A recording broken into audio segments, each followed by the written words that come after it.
Ideology. The term ideology was likely coined by the French philosopher Antoine de Tracy. For him, the term ideology represented the science of ideas and their origins. But if we look at the present day meaning, or rather I should say the present day usage of this word, the term ideology represents a set of beliefs and ideas held by a particular person or a group of persons. The purpose of ideologies has changed a lot. Instead of having an epistemic nature, ideologies exhibit a nature that is highly political. And I'm not talking politics in the sense of governments and parties, but if you take a look around, you'll see the kind of politics I'm talking about. Just think of the number of groups that surround you. You have a nationality, a religion, a gender, a race, caste, as well as certain beliefs that you hold. All of these exist with their own ideologies. And as an individual, you may find yourself with or without a choice to be a part of these groups. It would not be wrong to say that human beings are conditioned with all this stuff.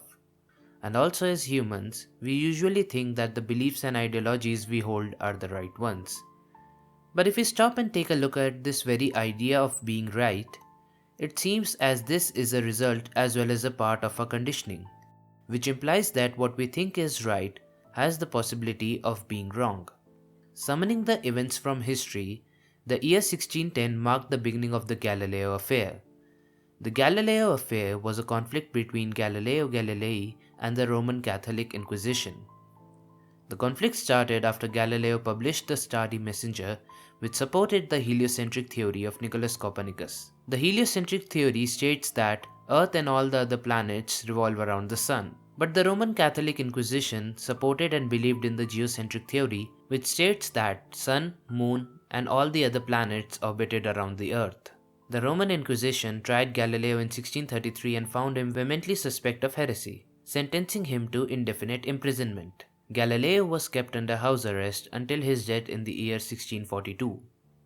What we can learn from this is that we heavily depend on our senses and our understanding of things to determine right and wrong, and both of these factors are limited in nature.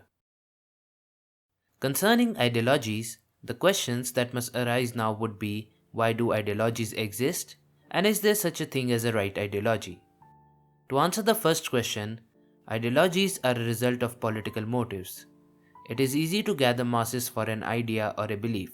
Thus, an ideology exists to confirm a particular political viewpoint as well as serve the interests of certain people.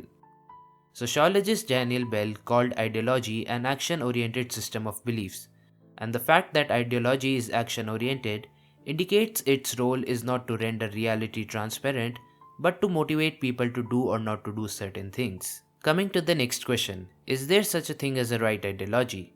To answer this question, we have to look at the duality held by things as well as structures that exist in the world. Let's address duality first. Light, dark, black, black and white color, positive, negative, left, right, rich, poor, man, woman, girl, boy. Combinations like these also exist in beliefs and ideologies. An example would be theism, atheism. When we look at these, we get a sense of them as opposites. But something interesting happens when we observe their role in the structures that exist in the world.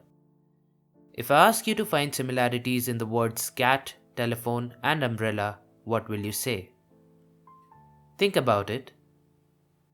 The answer you give depends on the part of the question you focused on. If you are trying to find similarities between a cat, a telephone, and an umbrella, you may find none. But if you focused on the words cat, telephone, and umbrella, you'll find some. Your ability to understand these words depends on your understanding of the English language. To explain this in a better way, let me introduce you to The Treachery of Images by René Magritte. The Treachery of Images is a painting by René Magritte which depicts a pipe with the text below it reading, "This is not a pipe." About the painting, René said, "The famous pipe, how people reproached me for it, and yet, could you stuff my pipe? No, it's just a representation. Is it not? So if I'd written on my picture, 'This is a pipe,' I'd been lying. What this actually is a representation of a pipe. This is not a painting. This is just an image of the painting.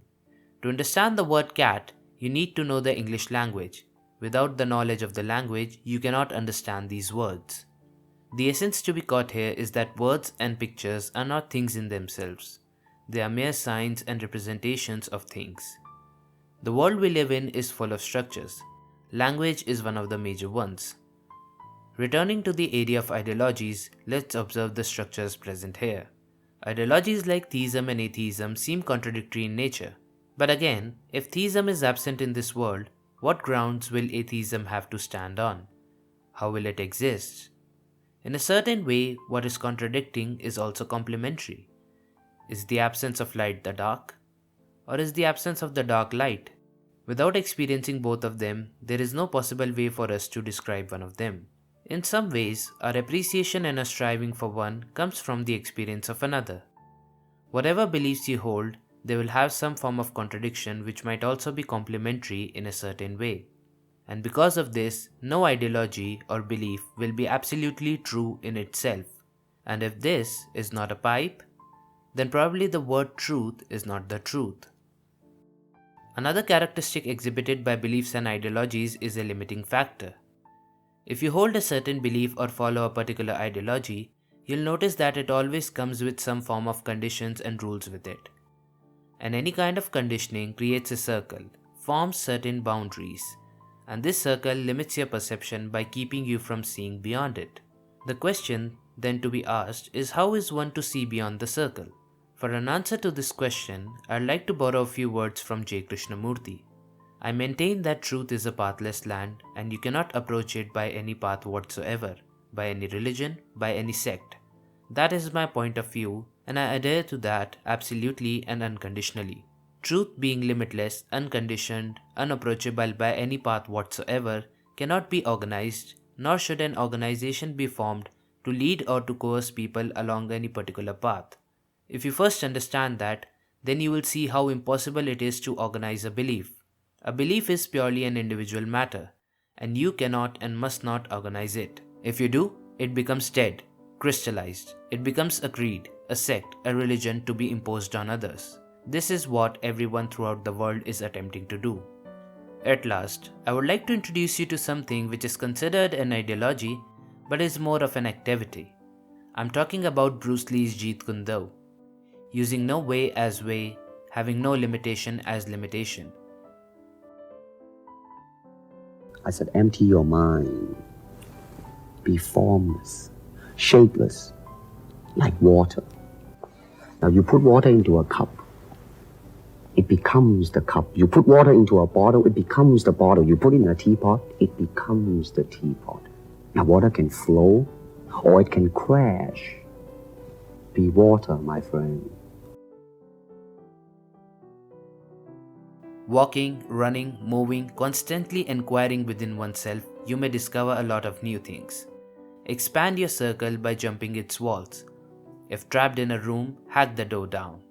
Open your eyes and just look at it.